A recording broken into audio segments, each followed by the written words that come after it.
Hi guys! Magandang umaga! Welcome back po dito sa Gandara SRU channel for Showbiz Update. Andito na naman nga po akong muli, ang nagmamaganda po ninyong konsismosang Kim Pao na si Gandara upang magatid sa inyo ng latest update and fresh happenings patungkol kay Kim Chiu and Paolo Avellino. And para nga sa umagang ito, ang atin pong chika na pag-uusapan ay pumapatungkol nga po dito sa batas ni Paulo. Huy, batas, grabehan naman yun. Para makapagpahinga si Kimi. So, pinagana na ang pagiging alpha, ganon. Yan yung mga chika ngayon sa social media. Huy, grabehan yung pagkamis ng Kim Pao, ng mga Kim Pao fans kay Kim and Paulo. Talagang umaabot na po ng lumilipad talaga yung mga imaginations natin, Kasi naman si Kim and Paolo hindi po nagpaparamdam. So, sino po dito guys yung lantatay kapag walang update sa Kim Pao? Yung tipong parang nabibingi po sa katahimikan ng dalawa. Anyway, bago nga po natin yung pag-usapan guys ngayong umagang ito sa mga hindi pa po nakaka-subscribe, dito po sa ating channel, maaari lamang na pindutin po ninyo ang subscribe button at notification bell na nandyan sa baba para mag-updated po kayo at ma-notify tuwing may bago po tayong chika at balita hinggil sa Kimpao. Basta po mga balita na may kinalaman kay Kim Chiu and Paolo Avellino, sagot na po natin yan.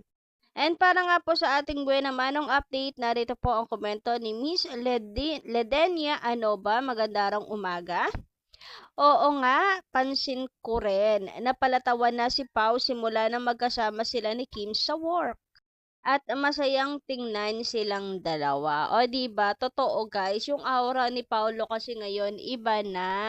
Ang layo na po niya sa dating Paulo Avellino. Although pa rin naman, nagiging dating self pa rin naman si Paulo. Hindi naman mawawala yon.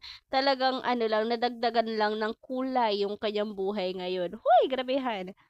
Dagdag pa rito, sabi po ni Miss Mercy Perez, magandang umaga and shoutout din po sa inyo sampunin yung pamilya kung nanonood kayo ngayon dito sa ating channel. Feeling ko rin yung mga changes or improvement ni Pau may influence si Kim. Yung aura niya, mas active sa gym, yung choice ng mga sinusuot niya ngayon, how interact with the fans, yung sweetness sa partner, basta iba siya ngayon. And I like it. And we like it, Miss Mercy Perez. Hindi lang like we love it. Kasi yung mga changes naman na yan na napapansin natin kay Paulo is for his own good. Kumbaga, for good naman yung mga changes ni Paulo Avellino. And they are truly A-listers talaga po ng Star Magic ng ABS-CBN. Kita nyo naman guys ang mga tarpa, ang hiyawan, yung bilang ng fandom hindi mo may kakaila talaga. And dahil dyan, syempre, sabi nga ni Pau, dahil nakakuha siya ng award sa Anak TV, ay sinisikap din niya sa sarili niya, 'di ba? Na huwag gayahin ng mga kabataan, ano man yung mga niya kamalian, ano man yung kanyang mga bisyo, etc. So, binawasan na nga ni Pau, hindi na umiinom, no? So, kumbaga need rin ni Paulo talaga mag-change for good. Dahil hindi na lang siya basta-basta starlet ngayon, he is superstar na, A-lister yan ng ABS-CBN. Kumbaga, malaki na rin po talaga yung kanyang impluensya, hindi lang ng mga kabataan, kundi po sa mga manunood. So, and Kim Chu is, good influence for him. Natulungan siya, guys, nito si Kimi for that aspect. On that aspect pala, sorry. Samantala, kapansin-pansin naman nga guys, ang nakakabinging katahimikan ng Kimpaw. So, ang tahimik po nila after po nitong kanilang event sa Araneta, matapos silang magpakilig from Roja City to Araneta. Then, ang last scene natin sa kanila or update ay ito pong kanilang shooting for My Love Will Make You Disappear. Napaka-busy nila. Bukod po sa mga Christmas party na dinadaluhan nila, And si Kimi naman ay panay din naman po ang update about pa rin throwback doon sa Araneta, pasasalamat sa mga fans. She is very thankful and I guess nagpapahinga ang Kim Pao. And may nabasa akong muli, sabi nila, nananahimik ang Kim Pao. At kapag sabay, nanahimik ang dalawa ay alam na daw this. Magkasama sila. Yun yung ano nila, kumbaga ay senyales kapag matahimik ang Kim Pao. Dati na daw po kasi ang nangyari na biglang missing in action si Kim and Paolo.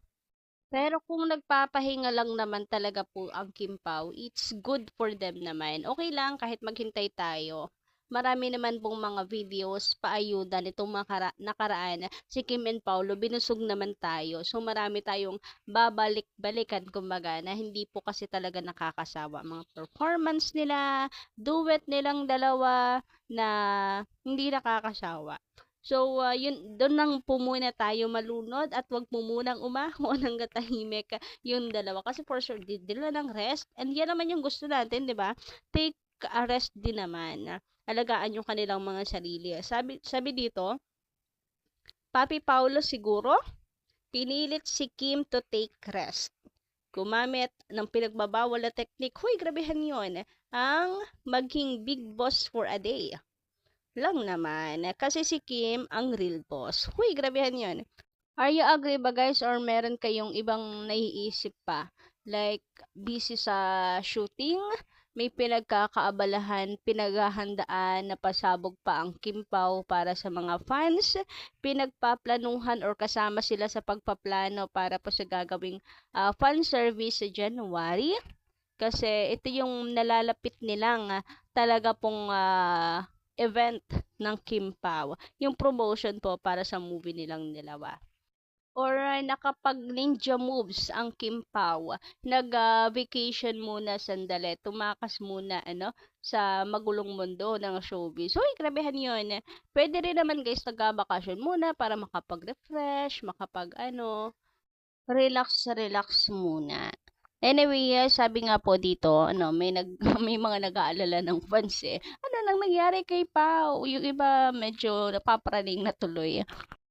Anong nangyayari kay Kim and Paolo? Bakit walang update sa kanilang dalawa? Huy, grabihan. Parang talagang hindi po kumpleto yung araw natin kapag walang Kim and Paolo updates. Sabi nga dito ni Miss Carmelita Rosales, Madam Vlogger, I wonder. There are no updates about Kim and Paolo. What happened? Is there shooting for them today? I miss them. Please update us. Where are they? Okay lang ba sila? Huy, grabihan yun. Literal na mga nanay na nag-aalala sa kanilang mga anak.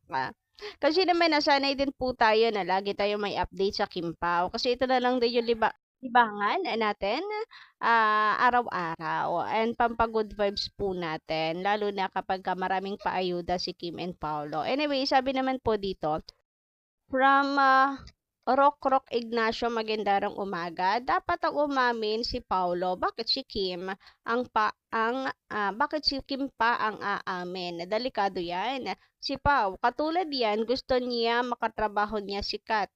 May beso-beso kay Kat. Tumingin siya kay Kat. Kimi, huwag kang pumayag makatrabaho si Kat. Yan masisira lang relasyon nyo ni Paulo. Huy, laki naman ng age gap. At saka guys, beso-beso lang naman po yun. Respeto rin ni Paulo syempre sa mga co-stars nila. Kung inisnab naman yun ni Kim and Paulo, di mapapasama na naman ang Kim Pao, di ba? And may interview ba na sinabi ni Paulo na gusto niya makatrabaho si Kat? Baka naman dahil nagbeso-beso lamang ay inakala niyo na gustong makatrabaho ni Paulo si Kat. Anyway, tungkol naman doon sa una niyang sinabi, agree din naman po ako na dapat si Paulo ang unang umamin. Ngunit kung pagtatagpi-tagpiin nyo nga, matagal nang umamin si Pao, matagal na niyang pinagsisigawan yung nararamdaman niya kay Kimi, matagal na niyang ine-expose yung relationship nila ni Kimi. Si Kimi lamang itong pumipigil. So, kung si Paulo lang, umamin na siya. Si Kimi na lamang yung inaantay. Kumbaga siguro nagka-trust issue si Kimi kaya gusto na lamang niya ng private relationship. And for sure naman naunawaan niya ni Paolo Avellino. Samantala, sabi dito, good day Miss Gandara. Ito rin sabi dito, dapat si Paolo ang unang umamin mula kay Nedelita Kanyete pala. Magandang umaga. Good day, Miss Gandara. Sa akin lang naman, dapat si Paulo ang unang umamin sa public at nang sa ganoon malaman ng mga evil-eyed ang mga bashers para kay Kimi natin. Napanood ko noon ang pag-amin niya sa relasyon nila Casey at Tarasek. Bakit ngayon hindi niya maamin-amin ang relasyon niya kay Kimi natin? I love Kimi. Sinubaybayan ko na siya since 2006. Thanks again, Miss Gandara, watching from Seattle, Washington, USA. So, Miss, Redelita, yun nga. Kung mababasa nyo rin yung comment ng ibang mga fans, si Paolo, nagsabi na ng mahal kita. Sobra. Pinipigilan lang parati ni Kimi then palanggaka yung recent then patibay ng patibay. So ngayon, anong palagay niyo? Ako kasi ang pulso ko dito is gusto nila ng private relationship talaga. Si Kim Chiu, i-private na lamang muna. Since hindi naman natin alam, baka mamaya niyan, hindi pala mausog agad. Syempre, ayaw naman natin yun mangyari. Anyway, kayo guys, ano inyo pang say patungkol dito? Pa-comment ka lang po dyan sa baba. And please don't forget to click the subscribe button and notification bell for more updates. Maraming salamat!